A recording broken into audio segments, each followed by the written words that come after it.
Gente, que bom estarmos juntos.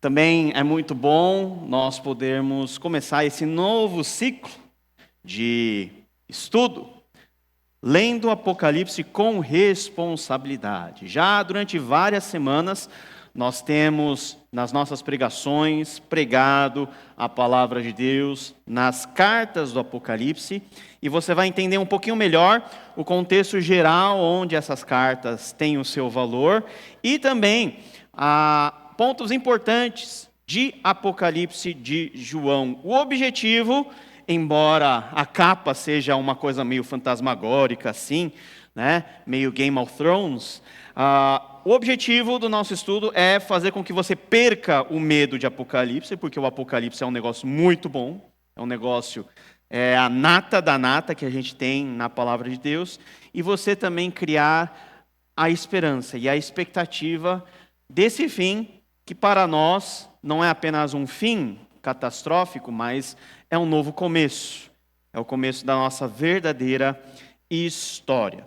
Antes de entrarmos na aula, eu tenho 3 dicas de leitura para vocês, se vocês quiserem se aprofundar. Um é o livro Lendo Apocalipse com Responsabilidade. Você viu que a série, o nome é muito criativo, tá? É o homônimo aqui desse livro pelo Michael Gorman, um livro muito bom. É um livro, vamos dizer assim, intermediário, então você consegue compreender de forma muito legal toda a teologia do livro do Apocalipse. Um livro um pouquinho mais básico, mas também muito bom, é a Teologia do Livro do Apocalipse, do Richard Bauckham. Também um pouquinho mais fininho, tá? Um pouquinho mais fácil de ler, também é uma dica muito boa. E um livro que lida com o Apocalipse numa pegada um pouquinho mais devocional, é esse livro aqui, As Bênçãos de Apocalipse, Vivendo as Promessas de Deus, Nancy Guthrie, né? Pela editora Fiel aqui. Um livro também excelente. Qualquer uma dessas opções, você vai ser ricamente abençoado. E muitos dos conteúdos desses livros estão, de uma maneira, diluídos nas nossas aulas. Hoje, nós vamos lidar com a introdução do Apocalipse, ou seja, você vai entender dentro de que contexto Apocalipse aconteceu. E nós temos uma jornada também de 8 aulas aí, ocupando aí todo o conteúdo praticamente do livro Lendo Apocalipse com Responsabilidade. E você vai ver que a nossa abordagem aqui não vai ser falar sobre detalhes muito pequenos, ou seja, o que significa isso ou aquilo, ou quando vai ser ou quando vai deixar de ser. Não, é uma abordagem mais geral e ampla para que você possa ter a sua imaginação disciplinada, porque Apocalipse diz respeito a nós imaginarmos. Trabalha muito com a questão de imagem, imaginação, símbolo, e nós vamos ver com calma o valor de tudo isso dentro desse livro muito importante. Vamos começar com uma citação do Michael Gorman nesse livro, Lendo Apocalipse com Responsabilidade. E a citação diz o seguinte: como uma pessoa lê, ensina e prega o livro de Apocalipse, pode ter grande impacto no bem-estar emocional, espiritual e até físico e financeiro dela mesma, quanto das demais pessoas. Por ser o último livro, nós geralmente não damos a devida atenção para o Apocalipse, também não damos a devida atenção por vários tipos de preconceitos que nós temos com relação a esse livro, mas se nós temos um livro que expressa aquilo que de forma plena nós vamos viver, ou também aquilo que a igreja viveu ao longo da sua história, é justamente o livro do Apocalipse. Não é à toa que o livro do Apocalipse é chamado como o livro da adoração no Novo Testamento. Que a palavra adoração ocorre quase 25 vezes só nesse livro. Adorar a quem? Adorar justamente o Cordeiro, Jesus Cristo, aquele que nos salvou e que virá para julgar os vivos e os mortos. Esse intervalo da salvação até a consumação final é o tema geral de Apocalipse, e por isso Apocalipse não somente nos ajuda a explicar o que nós estamos vivendo, como nós estamos vivendo hoje, mas também ilumina a nossa perspectiva do futuro e a nossa esperança. Porque a grande questão é, você vive para quê? Em função de quê? Para experimentar o quê? Para chegar aonde? Como que as promessas de Deus, todas elas, vão se cumprir de forma final, derradeira? Então isso faz parte da nossa vida, e nós não estamos falando de narrativas do passado, que nós extraímos lições para viver no presente. Não, é uma perspectiva muito mais, vamos dizer assim, atual, muito mais relacionada com a nossa vida, e por isso é importante nós termos a devida atenção. O que fascina no livro do Apocalipse é o seu conteúdo, embora muitas vezes apontando para a realidade futura e última, é firmemente ancorado no contexto histórico de seu autor e de todas as igrejas para os quais o texto ou partes dele foram endereçados. Somente se estivermos munidos desse conhecimento poderoso, podemos trilhar os passos de uma hermenêutica segura deste livro, que é o livro mais difícil de ser interpretado. Então aqui já está dado a informação que Apocalipse é difícil, não somente de ser lido, mas também de ser interpretado. E como que nós interpretamos um texto? Um texto sempre é o fruto do tempo em que ele foi escrito. O autor, das circunstâncias daquele momento. E por isso, para compreendermos Apocalipse de forma mais exata, nós precisamos embarcar numa máquina do tempo e viajar 2000 anos atrás, no final do século I, quando João, o apóstolo, ele recebeu essa revelação. As imagens, os símbolos que Apocalipse traz, não são imagens do nosso tempo, são imagens das pessoas que moraram naquele tempo, 2000 anos atrás. Então precisamos acessar a mente dos primeiros ouvintes, dos primeiros leitores. Imagens que, com certeza, 2000 anos atrás, as pessoas entendiam com mais exatidão do que nós hoje.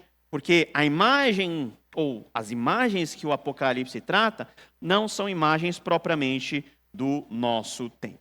Vamos lá, devagarzinho. Vamos começar com o autor. Quem escreveu Apocalipse? Ora, é uma pergunta justa, e você pode falar assim, mas é fácil responder. Foi João. Mas qual deles? Mas tem qual deles? Tem, o Novo Testamento tem pelo menos 3 Joãos aí citados. Então, há uma certa divergência entre alguns estudiosos, porque João é um nome relativamente comum dentro do Novo Testamento. Temos pelo menos 3 possibilidades. 1, João Marcos. 2, João chamado presbítero. E 3, João, o filho de Zebedeu, irmão de Tiago, o primeiro a ser morto. O Tiago, que foi o primeiro mártir, o apóstolo mártir. E o João, esse João, que foi chamado por Jesus, o apóstolo.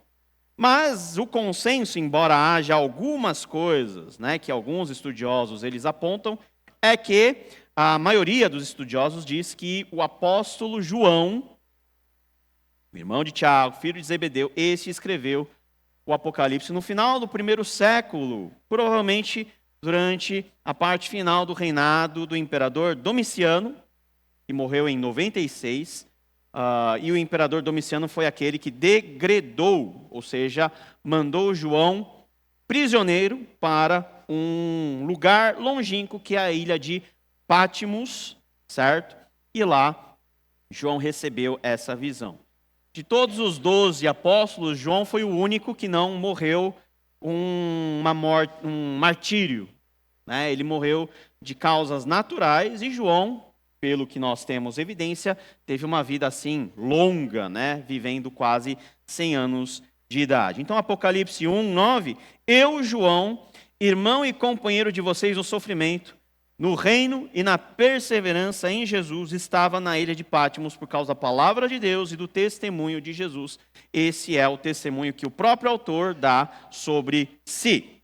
Para onde Apocalipse foi enviado, o livro do Apocalipse, quais são os destinatários? Os destinatários são as 7 igrejas da Ásia Menor, igrejas essas que nós estamos estudando com profundidade nas pregações da nossa série. Essas são as palavras. Então você veja que nós temos no sentido anti-horário, começando Éfeso, Esmirna, Pérgamo, Tiatira, Sardes, Filadélfia e Laodiceia. Então, o emissário que levou o Apocalipse, levou as cartas também junto com todo o seu conteúdo, e provavelmente ele fez essa rota, partindo de Éfeso, subindo e descendo até a cidade de Laodiceia.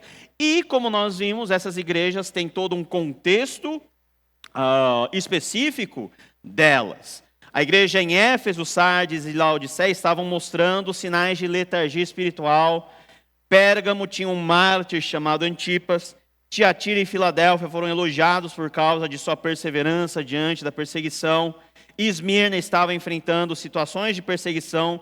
Filadélfia teve a promessa que, embora viesse uma tribulação, ela escaparia dela. Então, são igrejas variadas, com contextos variados, e as cartas são dirigidas a essas igrejas e também todo o conteúdo que é o livro de Apocalipse. E qual que é o propósito para essas igrejas? O propósito é duplo.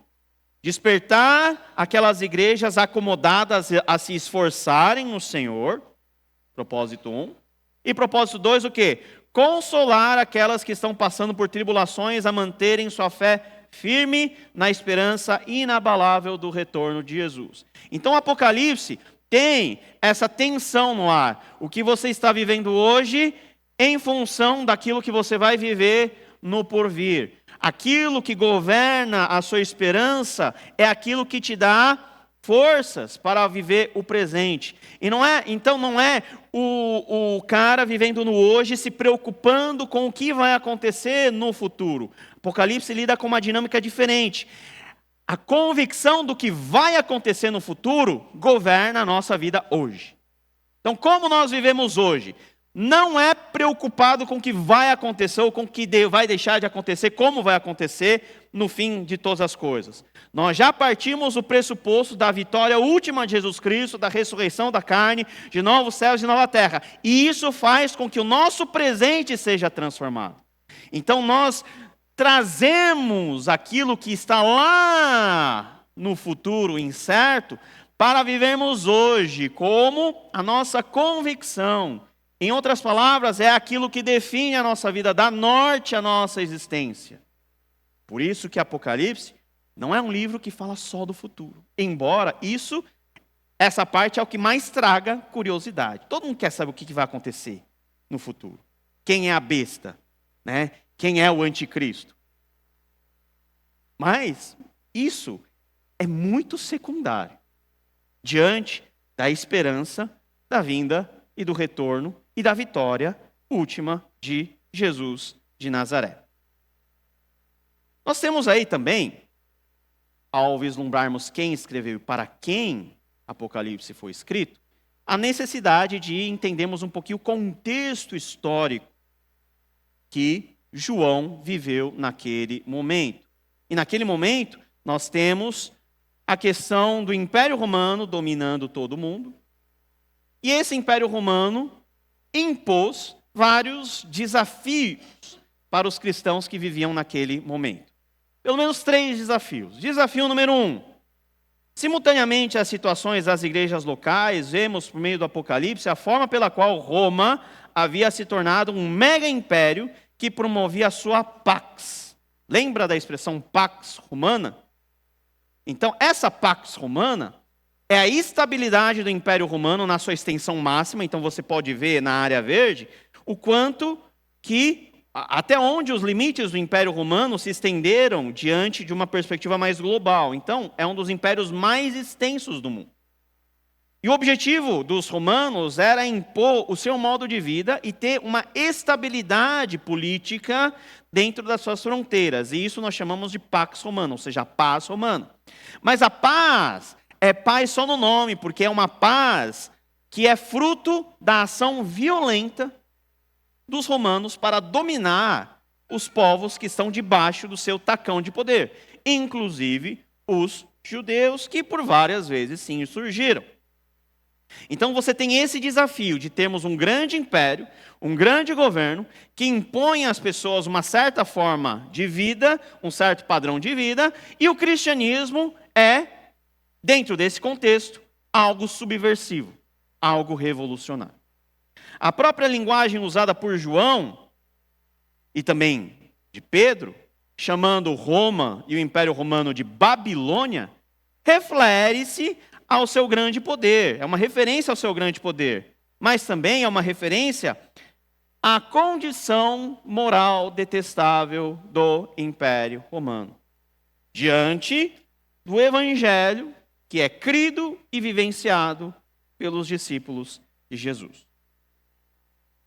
Desafio número 2. Desafio do contexto. Os cristãos, como os judeus, praticavam o monoteísmo. Qual que é o grande problema? É que os romanos eram politeístas. No olhar dos outros povos e costumes, o monoteísmo era uma prática extremamente incomum, tida por muitas pessoas como bizarro. Então o romano olhava para um cristão e para um judeu, que era monoteísta, e achava o cara extremamente esquisito. Por quê? Porque o normal é você aderir a vários deuses. É você ser politeísta. Aliás, essa animosidade em relação aos judeus e também aos cristãos advinha do sectarismo religioso, ou seja, enquanto no mundo greco-romano o normal era a aceitação das práticas religiosas de outrem, judeus e cristãos, por sua vez, não cediam aos costumes que consideravam idólatras, colocando em risco a sua própria vida por isso. Então, os romanos tinham uma prática religiosa muito mais aberta. Era um Deus a mais, então ele era incluído. As pessoas tinham uma certa flexibilidade de adorar quais deuses eles quisessem. Enquanto os judeus e cristãos, por sua vez, eram muito sectários, eram muito exclusivistas. Eles não somente rejeitavam os outros deuses, mas também classificavam esses deuses como seres diabólicos, idolatria, como pecado. Então, como você vive como uma comunidade fechada em sua teologia, num ambiente multireligioso? Você vê que isso é um reflexo também do que vivemos no nosso tempo.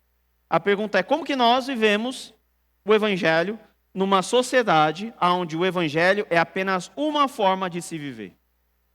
E como nós vivemos o Evangelho como uma primícia exclusiva de salvação, frente ao mundo que diz que todos os caminhos levam a Deus. Então veja aqui o Apocalipse e a forma como os cristãos, há 2000 anos atrás, encararam o Império Romano, nos dá uma luz muito grande de como nós também podemos viver hoje com os nossos desafios. E vamos ser muito sinceros, os nossos desafios são muito menores em relação aos desafios que os cristãos no seu início viveram. Porque todos os cristãos nesse momento davam como penhor a sua própria vida para defender aquilo que eles criam ser o correto. Terceiro desafio. É no contexto da intensificação do culto imperial, a partir de César Augusto, e posto em prática pelos imperadores que o sucederam, que uma série de problemas para os cristãos teve início. Porque os romanos, depois da derrocada da República e depois da criação do Império, justamente nesse meio termo onde Jesus nasce, os imperadores vieram com a ideia de que eles eram seres divinos. Isso não era muita novidade, porque no contexto da antiguidade, todos os reis, eles chamavam para si um direito divino de reinar. Mas não eram apenas filhos dos deuses. Eles mesmos começaram a ser considerados como deuses vivos. E o que um Deus exige? Exige adoração. E o que o imperador exigia de todos os cidadãos e de todos os dominados? Adoração à sua imagem e à sua figura. Você percebe que aqui nós temos um problema muito grande que envolve os cristãos. Por quê? Porque os cristãos não adoram outro que não for Deus. Não chamam outro de Senhor, se não for o Senhor Jesus Cristo. Nessa época, César era chamado de Senhor e Salvador do mundo. E os cristãos vêm com a ideia de que aquele Jesus de Nazaré que morreu lá, na periferia do império, é o Senhor e Salvador de todas as coisas. Então há um desafio no sentido religioso, de adoração. Quem você vai adorar? E 2, você vai dar a vida por isso? Então todo o livro de Apocalipse lida com essa temática da adoração. Por quê? Porque é no contexto da adoração a esse Jesus que ressuscitou e que prometeu voltar, é que a sua fé, ela é classificada como uma fé verdadeira ou como uma fé falsa. A fé não é apenas uma inclinação dos pensamentos, não é um aceno cognitivo. A fé é material. A fé se expressa em decisões, em palavras, em atitudes. E num contexto onde o cristianismo é perseguido, é minoria, como que você exerce isso? Você exerce isso na perspectiva dos irmãos que viveram nesse tempo? Você vive isso, mesmo que você morra por isso. Diante dos perigos de um sistema hostil ao evangelho ou da ameaça da acomodação da igreja a esse sistema demoníaco, a revelação de Jesus Cristo às igrejas da Ásia Menor tinha como objetivo derradeiro mostrar que, a despeito de todas as dificuldades, Cristo é o vencedor final e aquele que julgará as nações. Então, a perspectiva é essa. Ok, César, o imperador, ele é o imperador de todas as coisas. Mas os cristãos creem que Jesus é o Rei dos Reis e Senhor dos Senhores. Então, vale mais a pena você investir a sua vida em quê? Ou em quem? No César e no sistema mundano?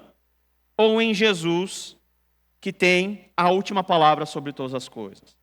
Então, há uma preocupação em mostrar que Deus, por meio de Cristo, vindicará definitivamente o seu povo, implantando seu reino e transformando toda a realidade em um mundo de justiça. Essa é a esperança que governa o livro do Apocalipse. Agora, nós precisamos definir que tipo de texto é Apocalipse. Por quê? Porque o tipo de texto governa a nossa interpretação. Quer ver um exemplo?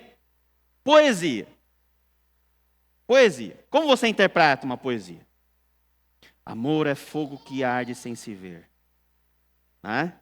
É um contentamento descontente, é um solitário andar por entre a gente. Você vai interpretar isso de forma literal, que o amor queima? Às vezes queima mesmo, mas né, em outro sentido. O amor não é um fogo assim. O amor é como se fosse. Então, você está lidando com linguagem figurada. Figuras de imagem, figuras de linguagem.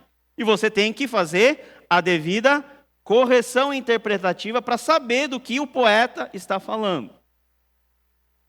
Uma bula de remédio. Tome 20 gotas, 3 vezes ao dia. Aí você vai falar assim, essas 20 gotas é uma linguagem espiritual. Né? Não são 20, são 40. E não são 3 vezes, né? É uma vez só. Você não faz isso. Por amor à sua vida e à sua saúde, você não faz isso. Um texto jornalístico, você não vai interpretar, né, que a cadeirada que foi dada não foi uma cadeirada. Você viu, mas não viu e não entendeu direito. Então, classificarmos o gênero literário de Apocalipse é muito importante. O que é um gênero literário? É um conjunto de textos que tem uma certa característica em comum e que impõe ao leitor um certo tipo de forma de ler. Da mesma maneira que temos poesia, gênero narrativo, gênero jornalístico, tudo isso tem a sua forma de ler. Também a Bíblia tem os seus gêneros literários e o Apocalipse não é um livro de um gênero literário coeso.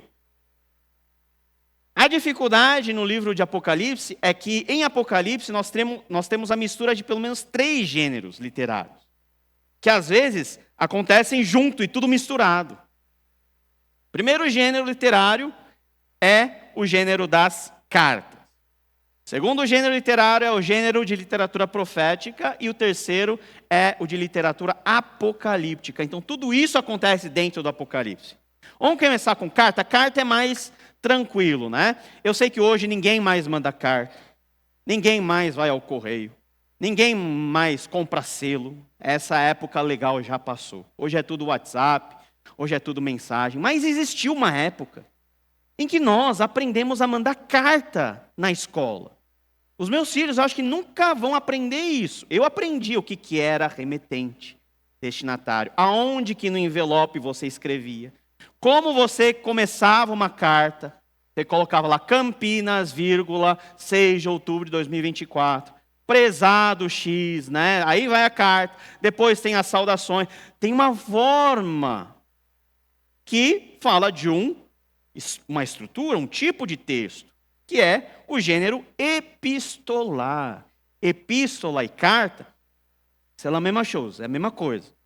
Então, a forma dos primeiros 3 capítulos é a forma epistolar, de carta. 7 cartas do Apocalipse são cartas. E a revelação de Jesus Cristo é feita por meio dessas cartas. Certo? E no próprio corpo do texto, encontramos aquilo que é a convenção epistolar do período clássico. Como que era a carta no período greco-romano? A carta era um bilhete. As pessoas não tinham dinheiro para comprar papel para escrever muita coisa. Era quase um telegrama. Então a carta era dividida em 3 partes. Primeiro você falava quem recebe e dá uma breve saudação.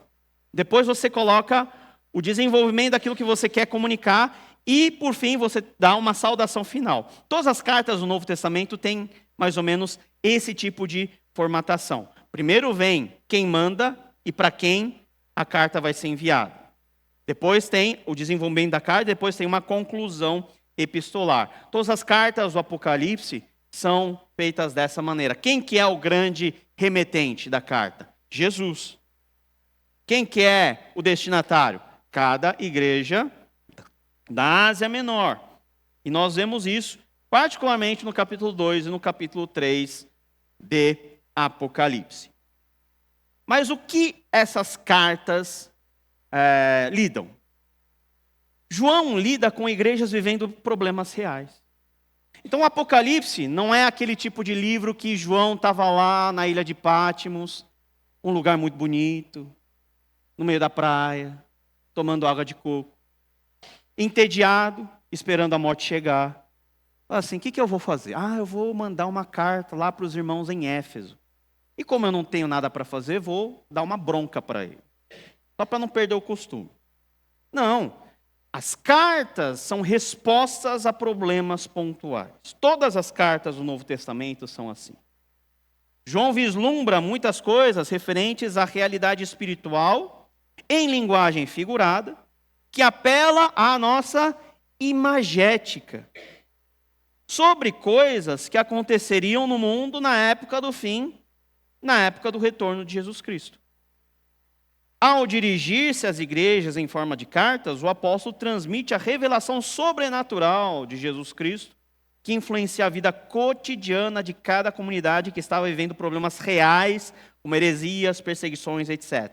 Então, para que as cartas são enviadas? Não é para dizer quando e como as coisas vão acontecer apenas, mas é para que aqueles que recebessem a carta fossem consolados, exortados, desafiados a viverem no seu cotidiano de forma correta, de forma a refletir a esperança última que eles têm em Jesus Cristo. Então, Apocalipse lida muito com a questão do presente. E por isso que Apocalipse é importante. Apocalipse lida com a visão do futuro? Lida com a visão do futuro. Mas Apocalipse está muito interessado em você viver o cotidiano hoje com essa expectativa em relação ao futuro. Então, nós temos várias cartas, 7 cartas com temáticas bem variadas que lidam com problemas pontuais, crises reais. E Jesus, ele se apresenta a João e manda cartas para corrigir, para incentivar, para exortar e assim por diante. Agora, além do gênero da carta, nós temos em Apocalipse também um gênero de linguagem que nós chamamos de literatura profética, porque Apocalipse é uma profecia. Temos elementos internos ao próprio texto que confirmam essa classificação. Lá em casa você leia Apocalipse 1:3, 22:7, versículo 7, 10, 18 e 19. Mas cabe aqui uma explanação do que seria uma profecia relacionada ao conteúdo do Apocalipse. Quando classificamos Apocalipse dentro do gênero profético, isso não está necessariamente relacionado ao caráter escatológico futuro, que com certeza está muito presente no texto. Quando o Novo Testamento fala profecia, é em duas perspectivas. Em primeiro lugar, é a mais conhecida, que é falar sobre as coisas que vão acontecer. Mas, em segundo lugar, é falar no lugar de Deus sobre coisas pontuais no presente para edificar a igreja, para exortar a igreja. Então, a profecia é aquele negócio, é um olho no gato e outro no peixe. Está vislumbrando. Às vezes com as duas coisas ao mesmo tempo, às vezes com uma coisa só. Futuro ou presente, presente ou futuro. Futuro e presente, tem essa dinâmica meio maluca. Veja Apocalipse 1:3. Feliz aquele que lê as palavras desta profecia, e feliz aqueles que ouvem e guardam o que nela está escrito, porque o tempo está próximo. Dentro dessa profecia está incluído toda a mensagem de Jesus expressa nas cartas, todas as visões, mas não apenas com essa ênfase para o futuro. Então veja, eu estou falando isso várias vezes para deixar isso claro na mente de vocês. Apocalipse não é só futuro. Apocalipse está muito mais relacionado com o presente. Porque você não vive em função do futuro sem estar com os dois pés fincados no presente do seu cotidiano. Se você não vive uma vida que faz diferença com Jesus Cristo, você não tem perspectiva do futuro. Se você não vive intimidade com Jesus hoje, você não vive intimidade com Jesus amanhã. O hoje é o ponto focal do Apocalipse. E quando você está com os dois pezinhos firmados numa boa experiência cristã do hoje, o amanhã é consequência. O amanhã é expectativa gloriosa. Em termos de profecia, estamos nos referindo a uma palavra de Deus dirigida a pessoas em situações reais, no tempo presente delas, com a intenção de apresentar-lhes a vontade de Deus para aquele momento, sendo a profecia uma declaração da perspectiva de Deus na vida presente do seu povo. O que Deus quer declarar para você hoje pode ter a ver com uma perspectiva do que Deus vai fazer no futuro. Mas Deus quer mudar e transformar o seu hoje, agora. O propósito divino da profecia é principalmente, olha só, estimular uma resposta fiel no presente, não de prover um projeto absoluto para um futuro incerto. É o hoje. Deus está olhando para o seu hoje. Como você tem exercido a sua fidelidade hoje? Essa fidelidade em resposta à esperança do futuro. E um futuro certo. Um futuro já definido. Mas também, Apocalipse tem um terceiro tipo de linguagem, que é o que nós chamamos de linguagem apocalíptica. Isso é legal, hein? Esse até a palavra, apocalíptico. Apocalipse, significa revelação. É revelar algo que estava oculto. Então, se eu tiver essa taça aqui e eu tiver com ela com um véu, você não sabe qual que é o conteúdo. Isso é Apocalipse, é você revelar o que antes estava oculto. Qual que é o oculto? É a vontade de Deus. Referendo-se ao futuro, mas também às contingências daquele momento daqueles cristãos. O Apocalipse de João começa assim: este é o Apocalipse de Jesus Cristo. Nas nossas versões, esta é a revelação de Jesus Cristo.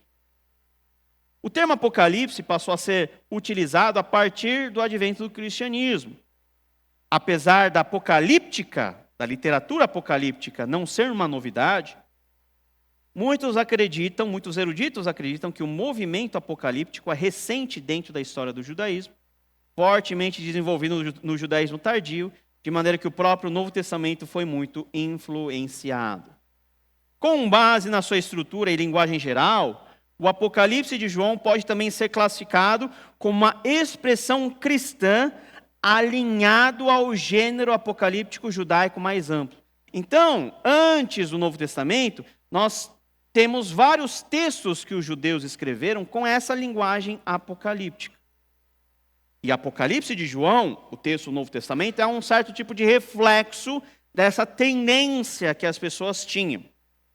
Em maior e em menor grau, os elementos característicos do gênero apocalíptico judaico são identificáveis no Apocalipse de João. Entretanto, como primeira expressão cristã, o escrito de João também apresenta diferenças consideráveis em relação ao seu gênero maior, que é a apocalíptica judaica. E o que é essa tal apocalíptica, ou esse gênero apocalíptico?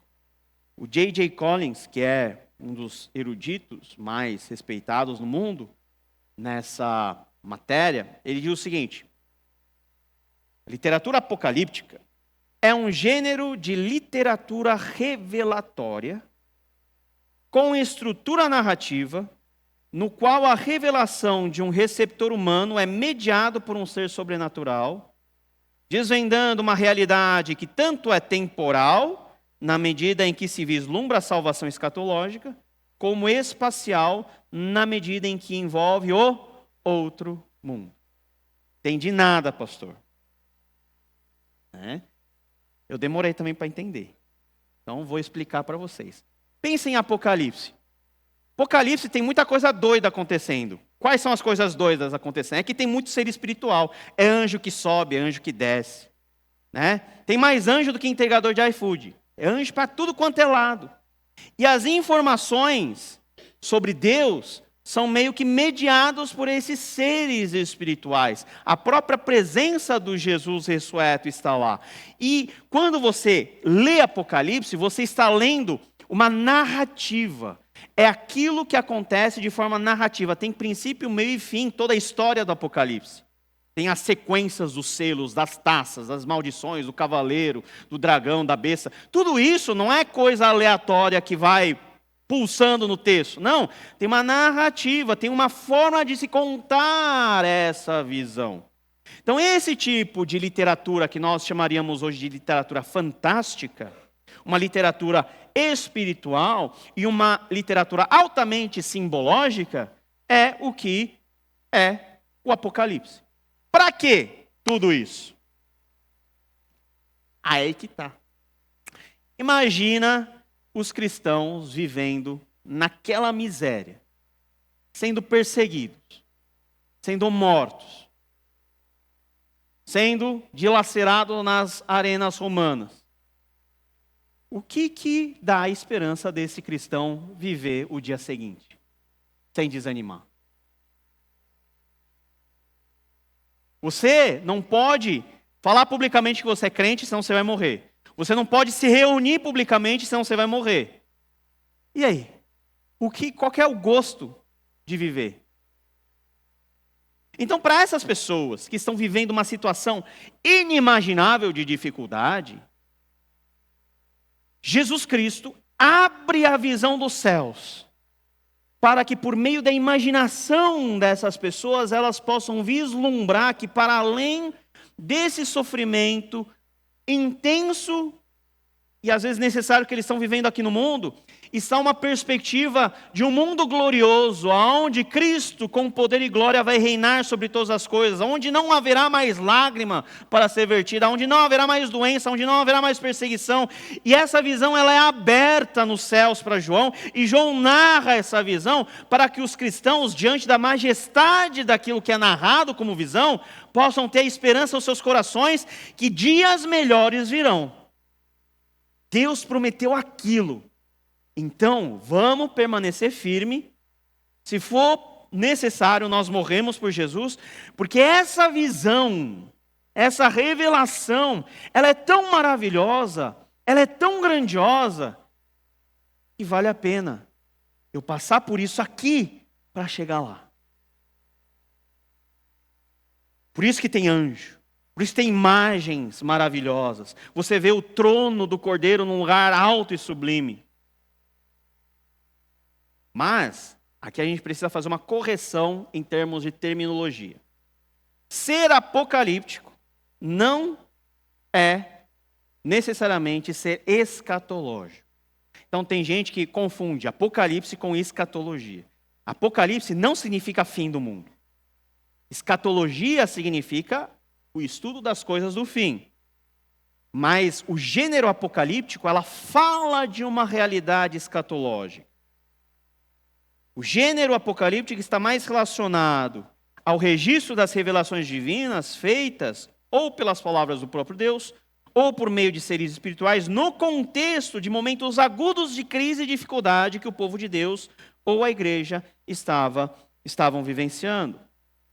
A escatologia, ela já é a nossa organização de ideias com relação a que vai acontecer no fim, como que vai acontecer, quando que vai acontecer, mas a apocalíptica, a literatura apocalíptica é algo muito mais amplo que engloba também as coisas em relação ao fim.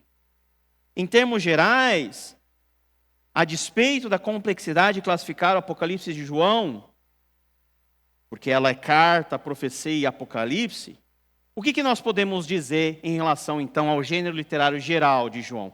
Que ela é tudo a mesma coisa. João é tudo isso acontecendo de uma forma simultânea.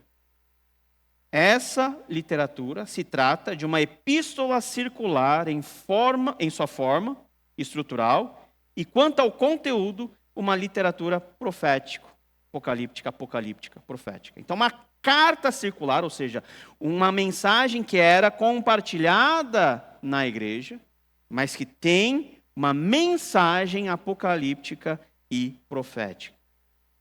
O objetivo que João tem é consolar e encorajar toda a comunidade da fé, a começar pela sua própria, a fortalecer sua fé na esperança da vitória final, com o retorno de Cristo Senhor sobre a terra e a consequente implantação do seu reino sobre novos céus e nova terra. Apocalipse, dentro desse propósito primário, foi direcionado às igrejas que estavam em crise, ocasionadas por perseguição, letargia espiritual ou conflitos relacionados a heresias. Com o objetivo de gerar dentro dessas comunidades algum tipo de esperança e motivação que levassem essas comunidades a permanecerem firmes no evangelho revelado, ou seja, o evangelho que é a expressão da vontade de Deus em Cristo Jesus. Então, a grande função do Apocalipse de João é conectar a narrativa de uma igreja terrena com a grande realidade cósmica e espiritual que há de ser descortinada finalmente no retorno glorioso de Cristo. Ou seja, a nossa história, a história da igreja de 2000 anos, a história da igreja metropolitana, está relacionada e conectada com a história de Deus, geral e ampla, a história cósmica de como Deus em Cristo Jesus coloca todas as coisas em ordem. Nós fazemos parte dessa história. E o Apocalipse de João nos chama a tomarmos a nossa posição como personagens dessa história, participando dos sofrimentos de Jesus, para participarmos da sua exaltação, para vivermos nesse mundo com fidelidade, com a finalidade de entrarmos no mundo por vir, que é o mundo da ressurreição. A Nancy Guthrie diz o seguinte: o livro do Apocalipse não foi escrito para entreter ou para estabelecer uma linha do tempo para o futuro, Ou ainda para satisfazer nossa curiosidade quando Cristo retornará.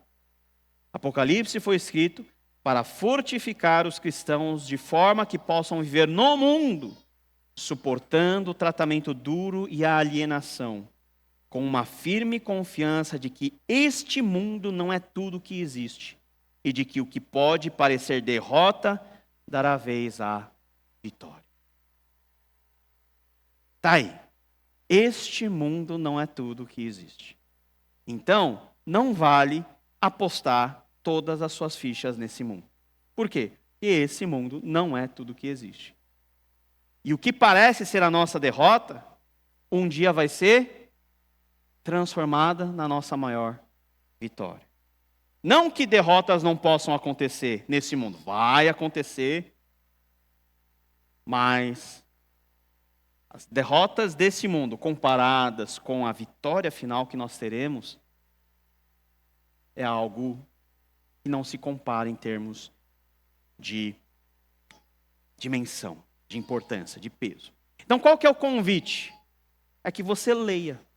Não tenha medo do Apocalipse de João. O Apocalipse de João é legal. Estimula a sua imaginação. Quando você lê Apocalipse, você começa a imaginar um monte de coisas. E é justamente isso que Apocalipse quer que você faça. Imagina. Quando o Apocalipse... Não imagina só dragão, só coisa do diabo, não.